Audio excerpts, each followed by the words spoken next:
Good morning, good afternoon, good evening. Wherever this episode of the Traits Podcast finds you, welcome to this week's episode. I am about to interview Bob Outhwaite, and I was just thinking to myself, this is such a great episode to follow Steve Jones in behavioral interviewing. If you have not listened to that specific episode, I want you to actually pause and go back and listen to that because it is so good. And this interview follows it beautifully. Why does it follow it beautifully? Because we're going to be talking about change. We're going to be talking about openness to change. And that behavioral interviewing episode is something that stands out in my mind as an episode that helps people understand how to get to know people and understand what behaviors they're going to see over and over again in different ways. The same skill set for behavioral interviewing could be used for just understanding people in general. You're about to hear that Bob, and this is something that I agree with wholeheartedly, states willingness to change is the only indicator that change is possible. I'm going to repeat that and just let you chew on it a little bit as we enter this episode. Willingness to change is the only indicator that change is possible. So much of the time as consultants, as coaches, we meet people who want to be coached into a certain set of behaviors. And if those behaviors are something that are attached to personality, it is going to be very difficult to change because personality, by definition, remember this, by definition, personality is that which is resistant to change in a person. It's not that it can't change at all, but it is very slow, very resistant.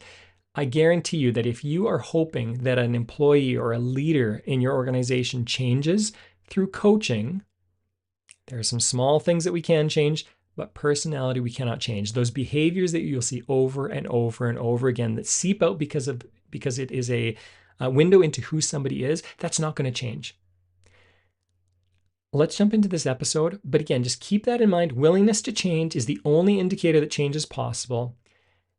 And jump in here. Welcome to Bob and a lot of wisdom that you're going to have over the next hour.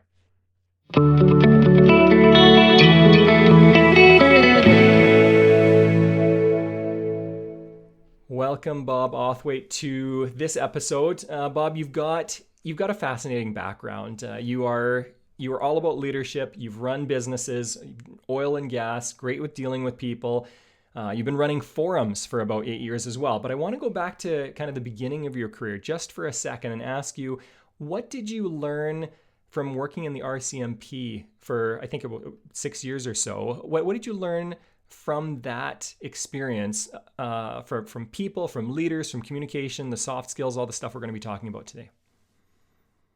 I think, Mark, the most poignant thing that I learned is A, don't judge a book by its cover. Uh, B, everybody deserves a second chance, at least. Uh, and that uh, adversity is something that one can overcome, and resilience is a very important step to success. You said a couple of interesting things there. Are there any stories that come to mind as you're thinking some of this, of second chances and success that you've spoken of? Difficult to pinpoint particularly. Well, are you talking about my past in the mounted police, or are you talking about just in general? Yeah, specifically at the mounted police, just because it's a unique experience. It is. Boy, that was a long time ago, though. I can't pinpoint a specific incident off the top of my head. I'd have to think about that a little bit. But there are a number of times where you ran into people in an uncomfortable situation, certainly for them. Uh, it could be a family fight, or it could be a drunk driving type thing. And then a year or so later, they've pulled themselves out of whatever that scenario was. They've done some work. They've improved themselves. They recognize there are other ways. I guess I do recall one instance where a lady had a car full of children, had an accident, a car accident. Fortunately, nobody was hurt. Uh, when I got there, she claimed that an animal had run across the road that caused caused her to have this accident.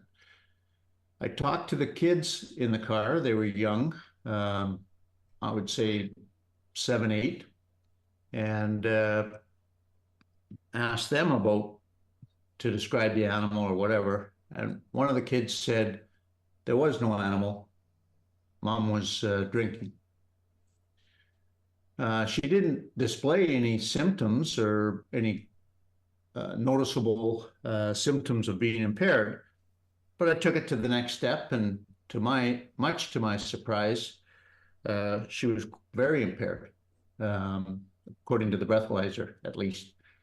Uh, was charged, went through the court system, lost her license, all of those kind of things. Probably might be upwards of a year later, I received a card from her uh, thanking me uh, for charging her. And in the card, she told me of all the steps that she had done to look after her problem, to improve her life, to be a better mom, et cetera, et cetera. So that's one that comes to mind and has kind of stuck with me for, call it close to 50 years. It's interesting. A question comes up for me right now, Bob, as you're talking about this, because so much of when I think about personality, we talk about how it's so resilient to change. You're talking about changes can happen. So I'll ask you this. Where have you seen people change significantly or be able to change significantly in what areas? And in what areas do you see a lack of change or more difficulty in changing? Well, it has to begin with willingness, willingness to look at what needs to be changed. Uh, Sometimes it can be a traumatic uh, event that causes one to change, such as that lady. Uh, Sometimes it can be honesty from sort of friends and family to point out, for lack of better terms, deficiencies. And I've seen many leaders make a change. I've seen many people make a change because they're willing, that they receive and accept feedback. And then, unfortunately, you see others that are very ingrained in their thought process and are simply not open to feedback. Uh, you could call it arrogance, you could call it stubbornness. Um, but I mean, there's two sides to that coin for sure. It reminds me of a joke when I was in circles of psychology. We said, how many psychologists does it take to change a light bulb? And the joke goes, well, it only takes one, but the light bulb really wants to be changed. And you talked about this willingness. And in my experience, that willingness often, and you highlighted this in your answer, often comes because of a little bit of chaos or a little bit of a hardship or a little bit of something that's difficult. That's when people are most open to change. Have you seen leaders change when there isn't chaos, when there isn't something going wrong, that just naturally or work hard at it? What do you see, if you do see this, when somebody just changes with willingness without the hardship? Yeah, absolutely. I had a fellow that worked for me, uh, a very, very good employee. We worked closely together. He was a VP working for me. Operationally, very sound, uh, but he was very set in his ways and I guess almost a little bit compulsive in his sort of methodology. Uh, but just through conversation and whatnot, had openness, and he was hard on people. But you find out about his background. Uh, People were hard on him. So through questioning and talking and asking, uh, is there a different way? You know, I think oftentimes people are reluctant to change when it's pointed out negatively, like you're too harsh on people, or uh, whereas if you pose it to them more in a questioning way and they start to see it in a different light, then it's easier to grasp the concept that you need to change. Nobody likes to be told what to do uh, in a forceful way. So if you pose it more as a question, I think there's more opportunity for change. All right. And this all makes sense to me. It's something that I think is almost become common sense. Like we talk about this all the time. I think that the average person, it's like, how do you lose weight? Everyone knows how to do it, right? But the question of who's doing it and why they're not doing it starts to come up in some ways. Let's leave that just for a second here, because again, you worked in oil and gas. You became a part owner of a company. Again, great with dealing with people, but you've invested a ton into your own personal development. Maybe talk about that and how you've grown as a leader, and then we'll jump into some other questions that I've got for you as well. Yeah, I think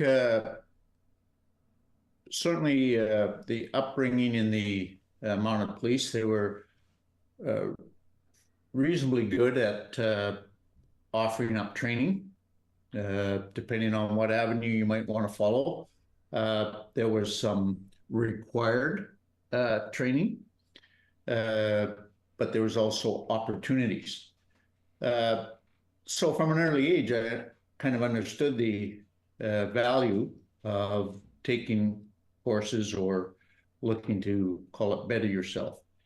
Uh, but also life sometimes throws little curves at you that, for me at least, caused me to evaluate, is this working for me anymore? What do I need to do differently? And certainly for me, uh, I have I think most people have a good intuition. It's whether or not you follow that intuition, or what's commonly referred to as your gut. Uh, so there were times where my gut said, this just isn't working anymore. Uh, you need to change. Or I wonder if there's a better way. What can I do to foster that? Okay. And what are the biggest changes you've seen from your own personal development? Like what are the biggest benefits as a leader specifically? Well, again, I'll reflect on the time in the RCMP. You have to have a certain demeanor uh, in that profession. Uh, so carried that forward. And it didn't necessarily rear its head until I got into more of a leadership position.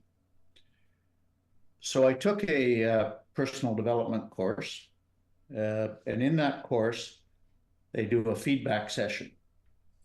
And the feedback session is early. It's a 5-day course, and starts on Wednesday at noon. Thursday morning, they do a feedback session. So you're doing a feedback session in a small group of 6 or 8 people that are virtually unknown to you, and they don't really know you well. So it's all about perception, and perhaps they picked up some things in the half day or so of listening. A young girl got up. They give you feedback, but you can't respond other than thank you for caring enough to share. So this young girl gets up and said, I experience you as a man who rules his family with fear and intimidation. Well, that, quite frankly, really annoyed me. And in my head, I'm thinking, girl, you don't know me. You know, how dare you? So after I asked the facilitators if I could approach that young lady and chat with her, and they said no. Uh, and if it pushes a button, take a look at that. Uh, so it bothered me quite a bit. I went home and I asked my daughters, who were young at that time, uh, young teenagers. I can't remember exactly how I phrased it, but they said, well, Dad, you're very black and white, you know. So it caused me to take a look at that and, you know, soften my approach perhaps. So my mind's going in a whole bunch of different directions here. I'm always thinking about how to help people. That's just how I'm wired. But again, we talked about chaos and how chaos can be a great impetus for change, to help with that willingness to change. You're talking about something a little bit different in that a stranger came to you and mentioned some things. And I guess the thing that I'm trying to pull out, or I think I'm seeing from that, and I want you to tell me what your thoughts are on this, is that you had somebody that you trusted as well that said, no, take a look at this. Like if it's hitting a chord, take a look at it. How valuable is it, whether there's stress or not, whether there is chaos or not in our lives, whether there's difficulty or not, to have somebody that we trust that's willing to shine that light or willing to challenge us on things? Um, is it imperative in your mind to have somebody that we trust on some level? Well, this was a young lady virtually unknown to me. So I'm not sure that trust. Yes, sorry, Uh, sorry. I'll just rephrase that because I made I made a mistake there. I meant more the facilitator. And when you said, "Can I talk to the girl?" and she said, "No, if there's something there, pay attention to it, but we won't allow you to do that." Did you trust that facilitator? yeah, I didn't like the answer. uh, but, you know, I did call it trust the process. Uh, you know, in my own mind, I didn't slough it off. People will do that. They'll slough it off. They'll blame somebody else. They'll blame that girl for not uh, knowing what she's talking about. Uh, yes, there certainly has to be a level of trust. Otherwise, you're not likely to pay attention. Yeah. Yeah, that makes so much sense to me. And I think about it from the perspective of a manager going, I need to build trust with my team so that they will listen to me. And on the other hand, from somebody who is a direct report, thinking, who can I find in an organization that I will trust that can mentor me or challenge me in different ways? Do you have anything to add to that? Yeah, certainly. Uh, I think we all need a go-to, one or two go-tos. Uh, you know, there's that a recent saying is if you're starving, who would you share your meal with? Hmm. You know, somebody, or who would you go to? Uh, a few years ago, my daughters gave me uh, a thing called Storyworth. I'm not sure if you've heard of it, but it's they send you a question. Storyworth is a company out of the States. Every week they send you a question, and you're supposed to write a couple of pages on that question. You have the opportunity to change the question if it doesn't apply. But at the end of 52 weeks, you send the reply to Storyworth. At the end of 52 weeks, they send you back a book. So it's basically a book on me. Um, but one of the questions was about who would you go to in crisis? You know, who's your trusted advisors, if you will? Uh, and the way I answered that was I have a small handful of people I would go to in this type of crisis. You know, I think that group would be really good if it was a personal crisis. This group over here might be really good if it's a financial or business type crisis. The key point being there's a small group of individuals that I would trust with the uh, depths of despair, whatever that despair might be. Okay, so I'm thinking about your work in forums now and kind of trying to tie some things in here. I've always had a mindset. I don't know where I heard this. It's not my original idea, obviously, but I've always had the mindset of always have, and this is you're touching on this, people that can support me and people who invest in me.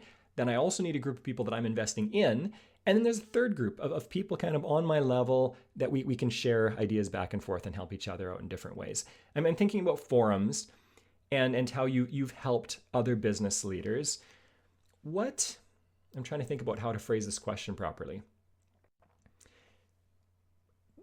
Where do you see the most successful leaders in their support systems? You've talked about different supports for yourself, but what do their support systems generally look like when you have successful leaders? Well, I think for leaders to be highly successful, there has to be some vulnerability and willingness to accept uh, feedback or candor. Uh,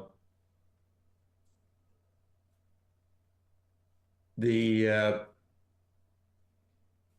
In my case, for sure, if I look at that trusted group, I look at people that'll give me the feedback that I need, not that I want. And I think that's what I see in the forum groups. I just had two of my groups, one on Monday and one on Tuesday in Calgary. The They're open to feedback. They're willing to accept it. They're willing to discuss it at a later date and be accountable to uh, follow up, if you will. And I think that's the what makes the difference is I went and had a coffee with a business leader a few weeks ago, and he's a guy I've known for a long time.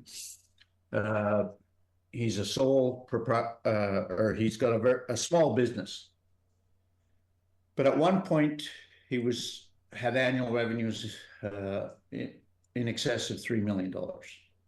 Had a large client. That large client changed or quit buying from him. Now his revenue is at a few $100,000. He's got $1.5 million in stores, in inventory, right? So as we were talking, I'm throwing out different ideas. Have you thought about this? Have you looked at that? What would it look like if you did this? Never took out a piece of paper, never wrote anything down. I mentioned some names, never asked for any additional information or contact.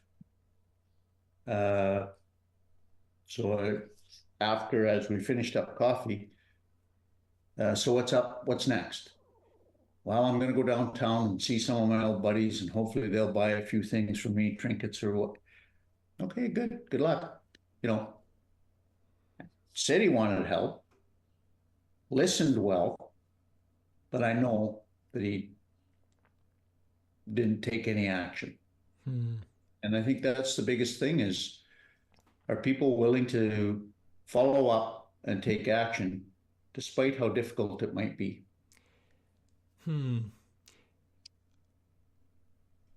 With this willingness topic that we've been circling for this entire conversation so far, is there a way that you've found that's reliable to to kind of gauge how willing somebody is at the start of a relationship? Like I'm thinking about hiring a leader for an organization or finding a business partner or whatever that is. I mean, in your groups, finding the right person that's going to fit the forums really well. How can you tell? Have you learned any secrets to be able to kind of see whether somebody is willing right off the bat? To be honest with you, Mark, I think it really boils down to some of it is a sort of a gut feel. Uh, that being said, I think it's just a series of questions. You know, if we're talking about the form in particular, uh, tell me about your greatest pain point and see how they respond. If it's very surface, generic, the next question is try to drill a little deeper. You said this, but that doesn't give me a big picture. Can you go a little deeper? Uh, and through a series of questions, you'll find out how vulnerable they're going to be. And often I will say, I understand that this is a new relationship. You might not 100% trust me. Uh, so what would it take for you to get there? You know, what's important about joining a group for you? You know, is it free coffee or is it you want to go deep? Hmm. And the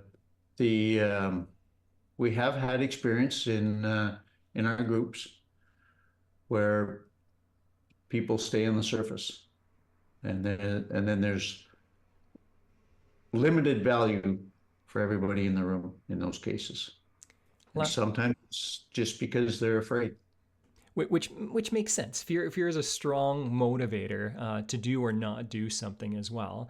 I interviewed somebody last week, and he was talking about behavioral interviewing for these interviews where we're trying to find leads, we're trying to find a good fit for somebody. And he talked about a similar process to what you said. It's general questions, open-ended questions, and then just drill deeper and deeper and deeper. And what I'm picking up from this, correct me if I'm wrong, is that if we're asking the right questions and we're getting to know somebody properly, we will start to see patterns. And if there is a pattern of willingness to change, of willingness to engage with themselves, be vulnerable and grow as a human being, those are the people that are more likely to be successful in leadership. They're more likely to show that growth that's needed to manage different economic scenarios and different situations in business. So would you agree with that? Absolutely. If I go back to that fellow that worked for me that was very rigid, I would say people in the organization were literally afraid of him. They liked him, but they were afraid of him because he was so rigid. Uh, and I'll think of one example where uh, there was a lady.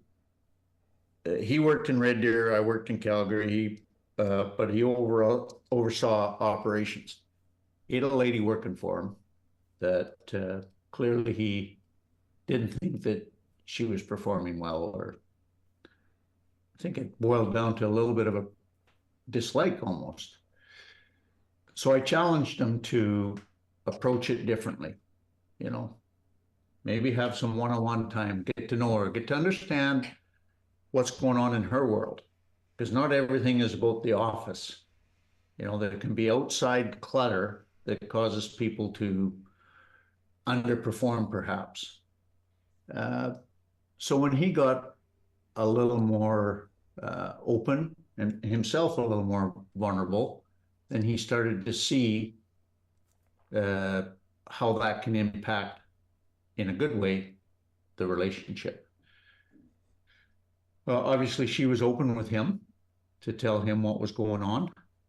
He didn't fire her. She turned out to be because he offered her some uh, allowances to deal with whatever was going on. And they built a better relationship that improved everybody, corporately, if you will. Um, we've had people in the forum in our groups where after a short time, it's obvious they won't either take feedback or be vulnerable or whatever the case is. And then it's quite frankly, it's time to ask them to leave simply because it's not creating value for everybody. We learn from other people and we learn from other people's experiences. So there's a number of good evaluation tools and that I've used in the past. Some are quick and easy and create some value. And then there's ones like traits that are a little more, or quite a bit more in depth and give you a very broad brush of what this individual is going to look like. They're not, traits is very good because it shows you what a person's like sort of corporately and also inside and outside of the company. That's what I'm trying to say. We've used it a lot, and I find it to be pinpoint accurate. What are some of the other tools that you've come across that you've seen of value? Because I mean, this is a Trace podcast, so we talk about it a lot, and I think people get a sense of what we're doing here, and that is a fantastic tool. What are some other good tools that you've come across?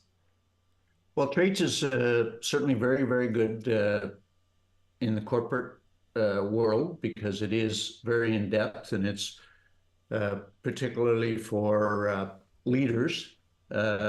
It's I, I hesitate to use the word very cerebral, but it it gives you great confidence that it's in depth. I've used True Colors. It's a call it a layman's type evaluation tool, but it's very, very simple and easy for people to understand. So that can be a good intro or a good starter. You can use that at ground level, the shop hand, call it level, to understand people. I've done Myers-Briggs. I've done DISC. I've done the Colby Index. And there's probably others. But the one that I rely on is either traits or from a starter point, perhaps colors. Okay, that makes sense to me.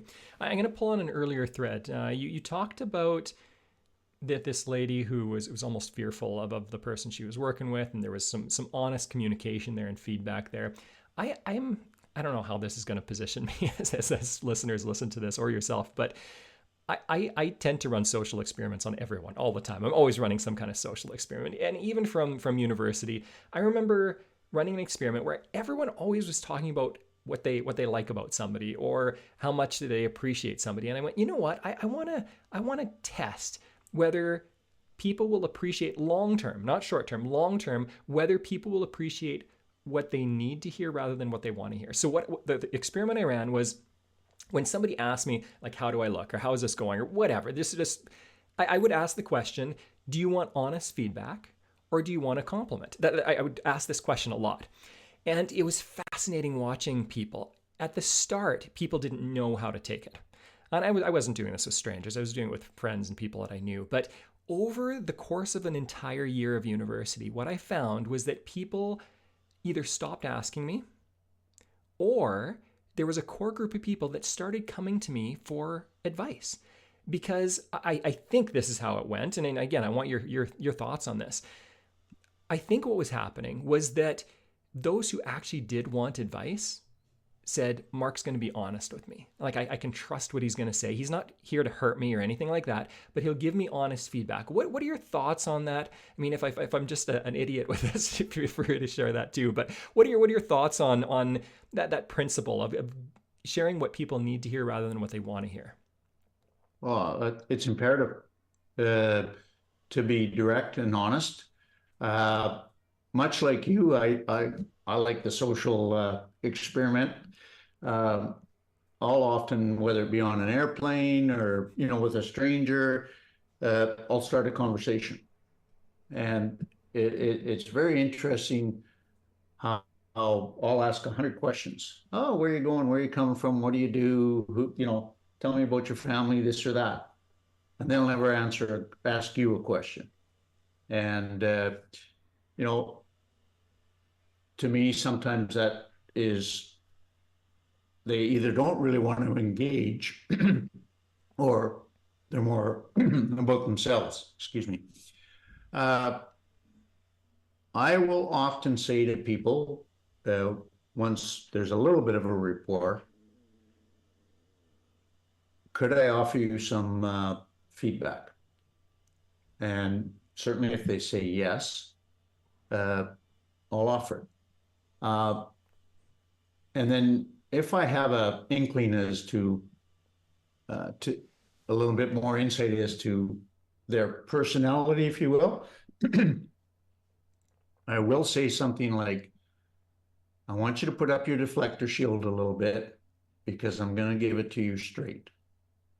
And I don't like to mince words or beat around the bush. But I will prepare people for some very direct feedback. And I think it's imperative. It's like I said with the fellow that ran the small business. I was giving him some direct feedback on what he could do different. He came to me asking me uh, basically some business advice. He needs to raise some money. I put him in touch with two different people. Uh, they both told me that he did all the talking and didn't do any of the listening. So then when I went to have a follow-up coffee with him, I found exactly the same thing. And despite the fact that he got valuable information from three different people, he didn't follow up. So there has to be a willingness, but direct feedback, as long as it's without malice and that there's good merit to it, of course, it's worth it. My first experience with Dwayne Fliss was him basically doing the profile on me and having that interview. And he said something that hit me across the side of the head like a 2x4, that really hit me hard at the time. But he prefaced it. He said, listen, I'm going to say something with respect. I'm going to say it gently, but it's going to be straight, like you said. And then gave it to me. And I really appreciated that. There are a few people in my life where I trust them if they say something hard to me. Again, without malice, like you said, there are a lot of people who will say hard things when they're angry, and there are a lot of people that will never say a hard thing to me. But that saying something hard to me, honest to me, without malice, I really appreciate. I'm working with a business owner right now. He's worth a lot of money. This guy has done amazing things in his industry, and he is not afraid of giving me feedback, regardless of how I take it all the time. He's going to give it to me straight, and I love it because you can trust him with it. There's no desire. He doesn't need me to do anything for him. He's done fairly well for himself. It doesn't matter. But he's willing to invest in me. That's how I see it. Is he's willing to invest in me by saying something difficult, which most people won't say. That's something I really appreciate. This reminds me. In one of our former conversations, I wrote down a quote when you said it because it struck me at the time. You said, "A person's ability to listen to others and find good counsel is critical." So, Absolutely. so let's talk about good counsel again a little bit. How does one find good counsel? I mean, lots of groups and organizations talk about mentorship a lot. I kind of feel like at times it's a buzzword, at times it's done well. What have you found? Or what advice would you give to somebody who's looking for good counsel? Well, I think it boils back to that feedback component. Uh, you have to find somebody that is going to be knowledgeable enough to give you feedback that isn't out of their ego, but is out of observation and good common sense. If I look back, I should preface that when I got the feedback from that young lady, that was 1996. So, a long time ago. And as I said, she didn't know me, but it was very, very honest and direct. Some of it might have been born out of her own experiences, and I might have been a figure of her past per se, but she hit the nail on the head. And it's critical to have somebody that's going to give you feedback that is honest, direct. The other critical component, I think, for good counsel is to follow up. You and I had a discussion a few weeks ago. I suggested this. What have you done different? And speaking of jokes, I use this one a lot. Two farmers are sitting on the porch. The homeowner farmer, his dog, every now and again yelps, kind of a yelp of pain. He's laying on the porch. The visiting farmer says, "The heck's wrong with your dog?" "Oh, I think he's laying on that nail that's sticking out of the board." "Well, why doesn't he move?" "Because the pain ain't great enough." And that speaks to a large percentage of people that won't accept feedback, won't accept change, unwilling to look at. Only those that get into groups like forum groups or seek good counsel will change. Those that don't or shy away from it are much less likely to make a change. Yeah, I've also found that the size of the nail is different for different people. Some people, you put a little staple in there, just the touch of a staple, and they move right away. Other people need a drill bit moving up in their side to be willing to move in some ways. Have you found that as well? Well, and then there's those that doesn't matter the size of the drill bit or whatever. They're not going to change, obviously, to their detriment and to the detriment of those around them. Uh, I've seen it, where people don't change regardless of the circumstances. And we talked about we had a speaker this week, uh, and some of the content was around. He didn't. I don't think he specifically referenced Simon Sinek, but the why. The why is a great question. You can ask it 100 different ways. Why are you like this? Why are you unwilling to look at it? Why are you unwilling to change? And then kind of go down that road of what would it look like if you made some changes? Why would it be important to you to make changes? And if you get some positive responses, then there's hope. Agreed. And that why it's going down to the foundation, just it's uncovering some things. It can come across harsh. That question why can come across harsh in some ways. But again, if it's said with respect, it challenges people in a different way. I think the reason we react to it is most of us had parents that said, "Why are you doing that?" or whatever. It was more accusatory, right? But it can be used in really brilliant ways. I want to respect your time too, but can we take a little bit of time and you can maybe describe what you do in your forum groups? Maybe it'll be a little bit of a pitch for you as well here. We didn't talk about this, but if you can describe what you do with your forum groups, kind of who is the person that would be a fit for that. I want to make sure that people can find you if they're interested in something like this. Well, I have three groups. One is a group of senior leaders. Uh, I would say that most of them are more chairman of the board. They've been highly successful. They've owned and operated various businesses. Uh, Now they're looking more for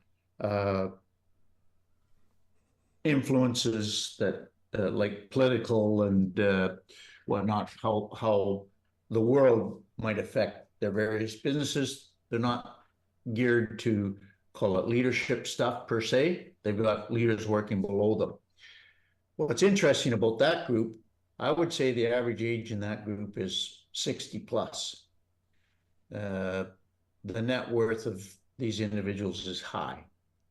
But here they are, still in a group, because they understand the value of that camaraderie, uh, that safe place to share experiences and to seek counsel.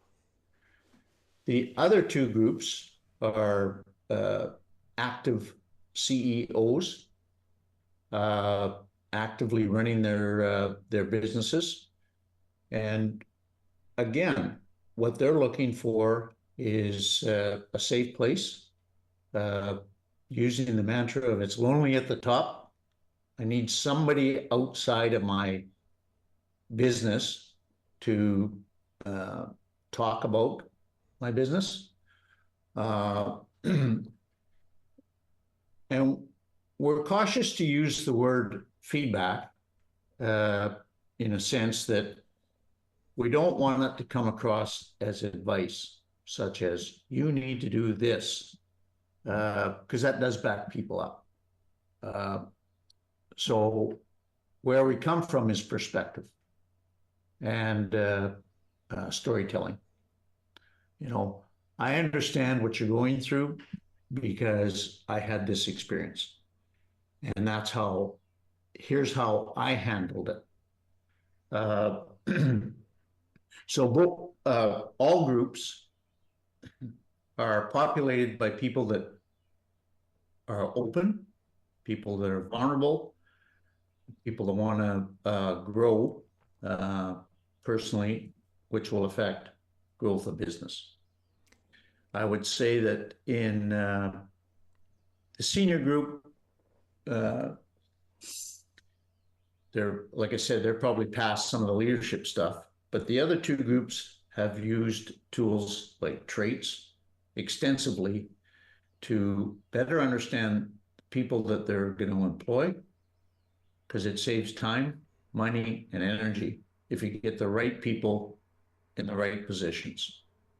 And I think that's where a tool like traits is invaluable, because the other thing is, as a leader, it's tough to lead people that are in the wrong position. It's not a slight against them. It's just difficult. I don't know. I'm trying to think of an analogy, I guess. If you hook up a horse backwards to a wagon, it's going to be difficult to pull the wagon. You know, the horse is the right tool, but in a sense, if you got the wrong, if he's hitched up wrong, it's not going to work. Or if you want to pull a wagon and it's loaded with 1,000 pounds, and you hook up a little Shetland pony, it's the wrong horse. So, and I think a tool like traits will also help you understand who is open to feedback, who's vulnerable, and can help position you, particularly when you're looking for people that are you want to grow within the organization. It makes so much sense to me. Where could somebody go if they're interested in contacting you or connecting or finding out more about the forum work that you do? Where could they go to find more information? Well, we don't have a website. uh, this We are not affiliated with any large organization. It's a independent thing that I do, I guess. Uh, it is sort of modeled on many forms. There are many companies out there that do this kind of thing. Um, but it would be if they contact me by either email or by phone, uh, then I'd be happy to have a conversation. One of the things that I do make an effort to implement within the forms is call it there's no manual. I'm not following a curriculum built by somebody else. So I attempt to be somewhat innovative, if you will, or nouveau. And because of some of my other life experiences, uh, I use some tools, I guess, to get people to go deep. Do you mind sharing your email address and phone number on air here while we're recording, and then I'll put it at the bottom of the show notes? Does that work? Yeah, the easiest, my email is very easy. It's Bob at Outhwaite, OUTHWAITE.ca.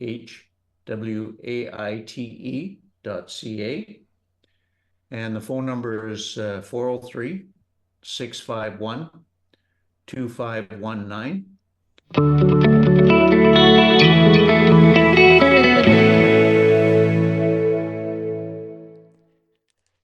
I believe I often talk about this in my outros. I often say something along the lines of, I hope you enjoyed that as much as I did. And it's because it's true. I truly hope that you are able to glean as much as I'm gleaning from these interviews with really great human beings and leaders. So here's what I want to start off with this outro. How open, this is the question, how open are you to change? How open are you to change? It is so easy to say, oh yeah, I'm open to change. I can order a pizza instead of a burger or the salad instead of that salad. That's not change. That's not true change. We know that. Be honest with yourself. How open are you to change? How open are you to challenge? How vulnerable you are. Actually, are you? I'm going to go through some of the elements of successful leaders that Bob talked about. So one thing he talked about was vulnerability. Open to receiving feedback, placing the right people in their lives that they can trust, willingness to change. All this is in that category of vulnerability. And then a second element of successful leaders that Bob talked about was the need to have the ability. They need to have the ability, to see the bigger picture.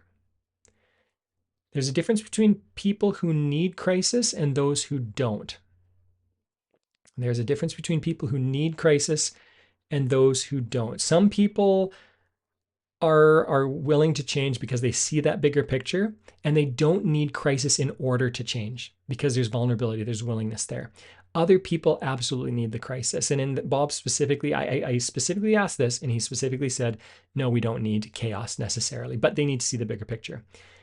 Here's what I want to do is I want to finish off with a few questions just to challenge you. So I started this outro with the question, how open are you to change? Here are some questions that will help with thinking this through for yourself if you are a leader. And if you're a human being, you're a leader of something, of somebody, somewhere. So have a thought about this. 1, how vulnerable are you? Number 2, how open to change are you? 3, how willing to receive feedback are you?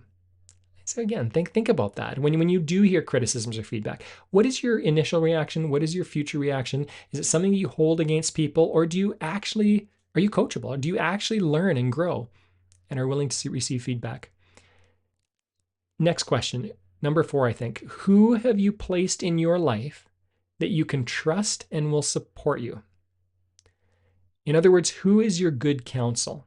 And by this, I'm not asking you to think about those who tell you what you want to hear, but those who tell you what you need to hear. The most valuable people in my life are those who are willing to scream at me every once in a while. That's not the ideal way to go about it, but they're so valuable because if they're being honest with me, they challenge me, they say what I need to hear, that's okay. Obviously, screaming isn't the ideal, but those who are willing to get in my face a little bit and say, listen, Mark, you need to change, those are valuable people. Last thought.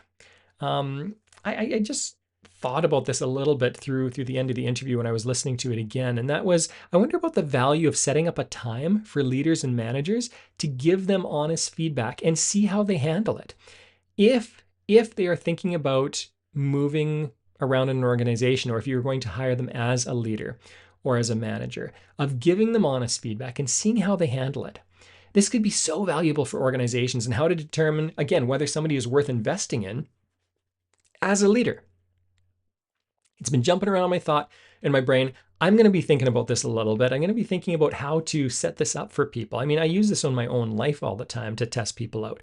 But I mean, obviously, it's not just guinea pigs here. We're dealing with people and their careers and their emotions. So I don't treat this lightly. I want to think about how to do this respectfully and honestly. But yeah, I do this, and I think it's valuable to see how people will react, how they will handle honest feedback. If people are not willing to handle it, I am going to be a lot more hesitant, even more so than I have been in the past, to hire them, to work with them closely if they're hoping for a leadership position. Thank you so much for listening to this. It's such a delight, again, to do this on a consistent basis, and meeting these people is phenomenal. If you have any questions, if you have any comments, I know that you can always reach out to Mike if you know who Mike is in the organization, in the Concord organization. Feel free to reach out to him, ask questions. Feel free to reach out to me. I'm going to make sure that my email address is in the show notes here, and you can feel free to reach out to me too. Enjoy your day with whatever it brings.